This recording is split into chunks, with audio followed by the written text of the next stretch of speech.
I'm ready to go to the first topic, which is really kind of first section rather, which is about, as the title suggests, what are the market trends, what is the approach, what's the architecture, and what are some of the challenges when it comes to executing on this, when it comes to AI and machine learning. So when you think about that, data is a critical business asset is a headline that we show here that we kick off with. And I don't think we'll get a whole lot of argument against that statement. We've all heard terms like data is the new gold or data is the new oil, whatever it may be. AI techniques, be it with machine learning or deep learning or more traditional methods, take that raw data and shape that data into insights and action for businesses to grow. I mean, if data is the new gold and if gold is used to make jewelry, I mean, I guess it's kind of the same analogy, and it flows that the raw data to realize business value is a good way to look at that, right? So based on our experience, helping organizations, customers globally with AI and machine learning, these are the top benefits that we think organizations can achieve by developing AI and AI-powered intelligent software applications. The first one really is increased customer satisfaction with products and services. The second one is to gain competitive advantage by offering differentiated digital services that can't be easily emulated. And I think data and data insights are really kind of key to that. I think I'm sure it resonates with you all. Increasing revenue, obviously, I mean, if you have better customer satisfaction, if you are making better competitively, better products and services, then it naturally flows that your revenues are much better and you have optimized your business services and rolling out new revenue streams. And then finally, in the realm of, this is always in any organization, reducing operational costs is a continuous battle, if you will. And so by intelligently automating the manual time-consuming business operations through machine learning, I think it can be easily seen how AI and machine learning can be beneficial for this to make the overall bottom line better for the organization. So here are some examples across various verticals, various industries on how business outcomes are being achieved that we talked about on the previous slide. And this is all because of machine learning. I mean, many of these examples will easily resonate with you. I mean, for example, with healthcare, we have things like, you can do better diagnosis. And in fact, Abhinav is going to talk later about a specific customer success story. In financial services, you can imagine using improved risk analysis or bringing personalized services. In telco, improved threat detection using machine learning techniques is quite popular and emerging and getting popular. In automotive, I mean, who has not heard of autonomous driving with, for example, Tesla or whatever else that you might have, the various levels there. But you're all familiar with how machine learning is being used by all these different businesses across these industries with these use cases to realize the values that we talked about. AI and machine learning is not a new field, though, right? I mean, I think we all recognize. I mean, I'm a computer science undergraduate. I remember studying AI back in the 70s. Well, I'm not that old, but in the 90s. I mean, 70s is when I was born. But and then, so it's been around since 1950s. But in the past decade or so, AI and machine learning has really taken off. And in fact, you could argue that it has become ubiquitous, right? I mean, in some ways, I mean, people are talking about it. I mean, magazines are writing about, popular magazines are writing about it. It's kind of feels there, but just 10 years ago, if you go before that, I mean, AI and machine learning was really a kind of, it has its ups and downs, and the so-called AI summers and winters have come and gone. But I think this one is there to stay. And this one is, and one of the main reasons for that really is the abundance of data. We talked about data being the new gold, and companies wanting to kind of make sense of it, realize business value out of it. Then to augment that, you have compute, and not just compute, you have kind of cloud compute, easy access to compute. And then you have open source, and open source has really unlocked the access to various machine learning frameworks, tools, software, etc. So all this together, right? Data, software, and compute has made AI and machine learning more real. If you look at this study from McKinsey Research, they think that there's a huge potential here. They feel like that there's an additional $13 trillion in the world economy that will be added by AI and machine learning by 2030. Now that's a huge number, but still, and it's very exciting to be in this, and that's kind of also, this is not something that is going to come and go. This is not just a flashy trend. This is here to stay. And according to this 451 research group study, about 48% of the organizations indicated that their current infrastructure is not able to meet the future demands of AI and machine learning. And so we look at this when we talk about our challenges. You have to think about a cloud-like self-service infrastructure to realize some of these benefits, and we'll talk about that as we go further. Now, another bit of data here, and the same research that we alluded to, the 455 group research, also indicates that all phases of machine learning lifecycle are resource intensive, be it compute, memory, and the compute and data intensive, and therefore they validate the need for software defined infrastructure and platforms and hardware acceleration.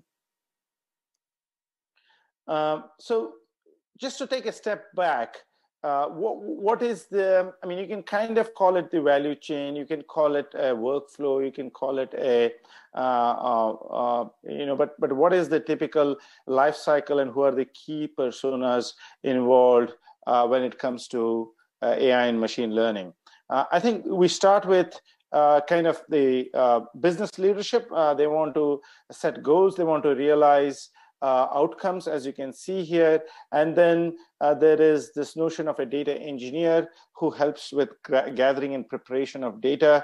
Data scientists then take that data, they develop machine learning models, as you can see here next. And then the machine learning models now are deployed in app devs or app process, right? Like there is, I mean, trivially speaking, you could say that a model becomes an app, but in a real world, there is probably a app process. There's a way you develop apps and services, and so how do you integrate that machine learning model into that process is kind of the realm of the machine learning engineer as well as the app developer that you can see here below. And then finally, IT operations has to manage the whole thing, everywhere from when data is being collected to data is being wrangled to how machine learning models are being trained, and to the integration into apps and services and deployment into production and the feedback loop. Once all this happens, now going back to that business leadership, the business analyst, whoever that might be, they are now able to realize the value of machine learning through this whole thing. So, and we kind of belabor this because a lot of times when you talk about data science, and data scientists, people focus on this kind of machine learning training and model training, and it is in fact a very small piece of that, right? So in fact, a real machine learning, a practical machine learning has many more parts of this cog, and so I think it's important to realize what that is. So that's a little bit of that to level set. We'll be using it throughout the presentation to go back and refer to. So yeah.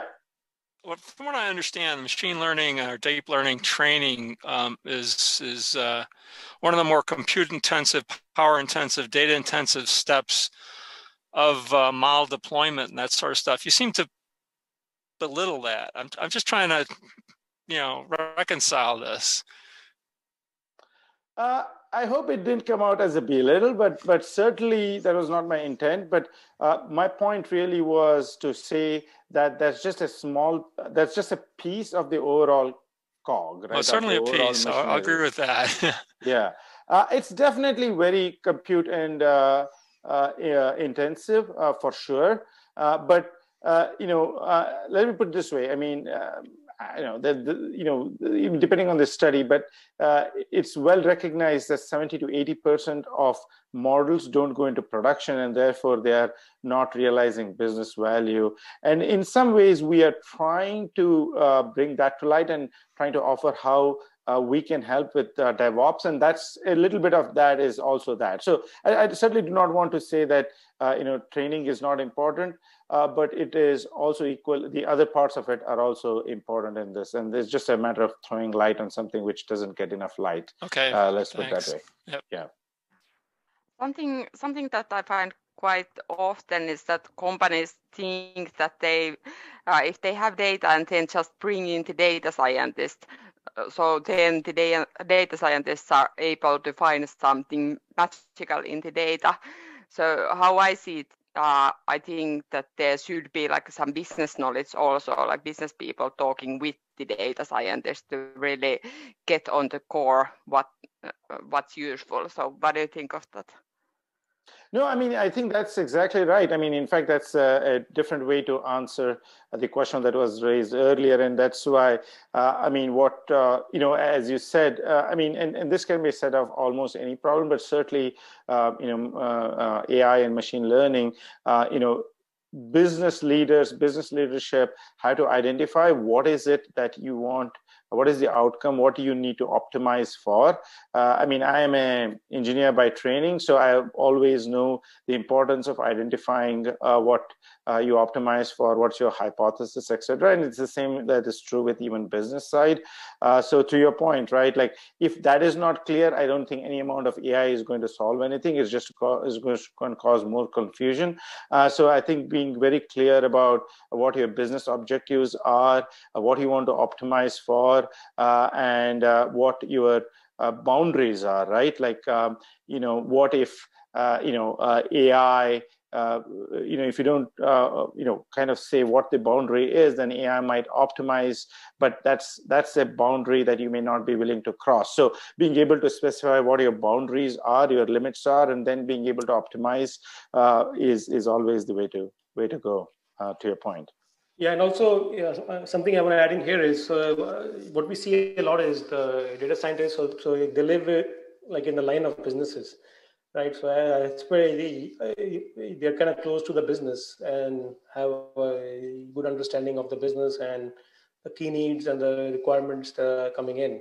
So that way they're able to more closely be able to follow the requirements and be able to build out the solution that is able to meet those like exact specific needs.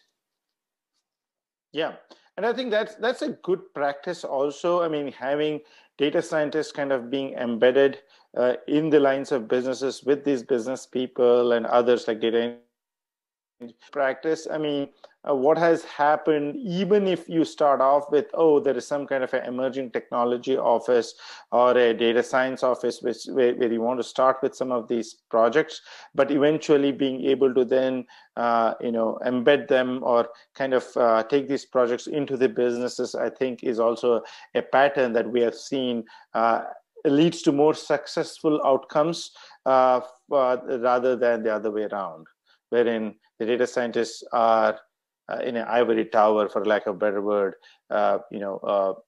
detached from reality. So I think that's important too. Okay, good. Good discussion. Keep it coming. Anyways, otherwise, so what does a data scientist care about, right? So we're trying to kind of, I'll let you, I don't think I'll read it, but maybe I should.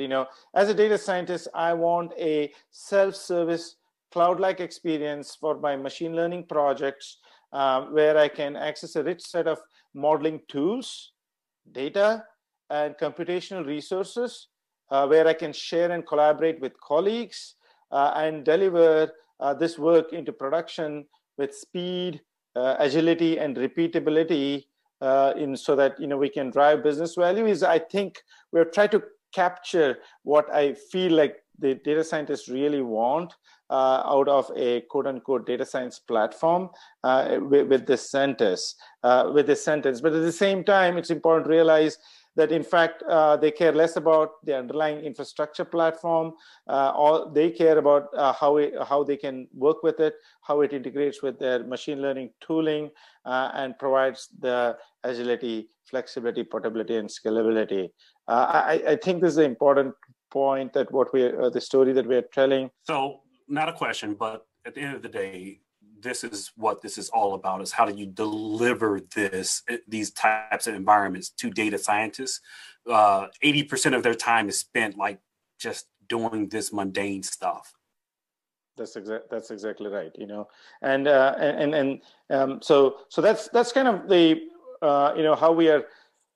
That's the problem I think we're trying to solve here, or at least I think that we think that's the problem. But so now let's look at a conceptual architecture, to your point, Keith, and how we can solve this problem, right? Here's a conceptual architecture for AI and machine learning. We're familiar with that workflow that I described on the slide before this one, but in order to execute on this, right, on this process, you need access to various parts, which is you need access to machine learning software tool chains, be it things like, think about TensorFlow, Spark, Jupyter Notebooks, Python, Selden, etc. DevOps tool chains like I could say Jenkins, or I could say Tecton, and things like that. You need access to machine learning data pipelines and sources. You might have data in various kinds of databases. You might have data in various kinds of data lakes. You might have data in file systems. So anyways, access to these sources of data. And then you need, as was alluded to earlier, you need to be able to run experiments, and for that you need compute. You need a cloud-like platform with self-service capabilities. And we introduced the term hybrid, but we'll touch upon that in a bit. But ultimately what we're trying to say is that you need a cloud-like platform to run these and make it so that you have these self-service capabilities where you have access to data, you have access to all these machine learning tools and DevOps tools, etc. And then on top, and all this obviously needs things like compute, and obviously we are all familiar with CPUs and memory, but also but also it's important to understand that since it's so compute intensive, data scientists need access to things like GPUs, FPGA, TPUs, etc., different kinds of hardware accelerators, and by the way, this is where kind of the hybrid comes in, because you want to be able to, data scientists want to be able to do this everywhere, right? Be it the physical machines, bare metal machines in the data centers or in their labs, be it virtual machines or virtual infrastructure, be it private clouds, be it various kinds of public clouds, or the edge. All this to us is kind of the hybrid cloud. And so the idea really is, how do you make this all happen on various kinds of infrastructure? So this is kind of the conceptual architecture, and then if you look at some of the execution challenges when it comes to AI, and the first one really is access to data. We said data is the new gold, but also that gold, when you think about continuing my metaphor there, if you think about a gold mine, that gold is going to be in a lots of just dirt, right? So how do you kind of harness that the data that you need to analyze, to make sense of? So that's one of the challenges, is lack of quality data or access to lack of quality data and preparation. Talent shortage is another issue. Access to, data scientists, and this is all still emerging, and so access to this kind of talent is always a challenge. And then, on the right side, you see more operational challenges, which is, lack of demand to this on-demand infrastructure and tools. Especially when it comes to, doing it in a self-service way, be it access to machine learning tools, be it data, etc. And then complexity to operationalize AI machine learning projects. This is something that we talked about earlier, which is, even if you get all this right, what do I do with this model? How do I collaborate? How do I share it with colleagues? How do I embed them into applications and application workflows and manage the end-to-end life cycle? So that's the operational part of it. So I think, to a certain extent, the way we look at it is, I think Red Hat has influenced some of these challenges, and towards the right are something that are more towards the right of the spectrum is where we can influence much better than towards the left. But something just to keep in mind.